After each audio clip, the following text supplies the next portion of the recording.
अस्सलाम वालेकुम। कंटिन्यूज़ के साथ मैं हूं शमीम आरा। एक नज़र डालते हैं अब तक की हेडलाइन पे। वज़ीर-ए-आज़म शहबाज शरीफ से चीनी डिजास्टर मैनेजमेंट के माहिरीन की मुलाकात। वज़ीर-ए-आज़म ने मुश्किल घड़ी में पाकिस्तान की मदद करने पर चीन का शुक्रिया अदा किया।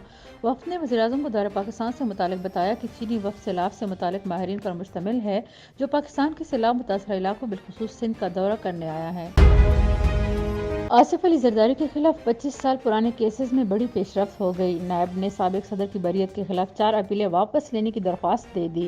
नैब ने 4 अपीलें वापस लेने की दरख्वास्त इस्लामाबाद हाई कोर्ट में दायर कर दी है, जिसमें कहा गया है कि अपीलों की मजीद प्रोसिक्यूशन एक लिहाज से मश्क होगी। वफाकी वज़ीर शेर रहमान का कहना है कि मजहब के नाम पर लड़ी जाने वाली जंग सिर्फ इक़्तिदार की जंग है। शेर रहमान ने कौमी असम्बली में इज़हार ख्याल करते हुए कहा कि दहशतगर्दी के खिलाफ तवील ऑपरेशन किए गए। पाकिस्तान ने दहशतगर्दी के खिलाफ ऑपरेशन की कीमत अदा की है। नैब तरामीम के खिलाफ इमरान खान की दरख्वास्त पर जस्टिस एजाजुल हसन ने इस्तफसार करते हुए कहा कि क्या कोई रह गया है जिसे नैब कानून से इस्तिस्ना ना मिला हो। चीफ जस्टिस उमर अता बंदियार की सरबराही में 3 रुकनी बेंच ने नैब तरामीम के खिलाफ इमरान खान की दरख्वास्त पर समाअत की।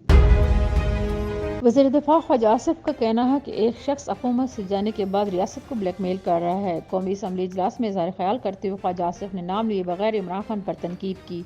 उन्होंने कहा कि तहरीक इंसाफ की हुकूमत को आईनी तरीके से हटाया गया है। निश्तर अस्पताल मुल्तान की छत से मिलने वाली 58 लाशों की तदफीन कर ली गई है। 7 लावारिस लाशों की तदफीन फलाही इदारे ईदी वेलफेयर ने की।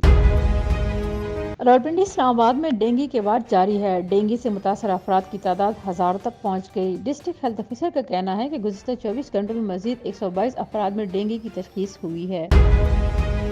पाकिस्तान क्रिकेट बोर्ड ने एशियन क्रिकेट काउंसिल को खत लिख दिया और भारतीय बोर्ड के सेक्रेटरी के बयान की मजम्मत की। पीसीबी एशिया क्रिकेट काउंसिल के सदर के बयान पर मायूस हो गया। तर्जुमान पीसीबी का कहना है कि पीसीबी को सदर एसीसी जेशा के बयान पर हैरत और मायूसी हुई है। ये थी अब तक की कंट्री न्यूज़ की ताज़ा तरीन हेडलाइन। मज़ीद खबरों और अपडेट्स के लिए देखते रहिए कंट्री न्यूज़।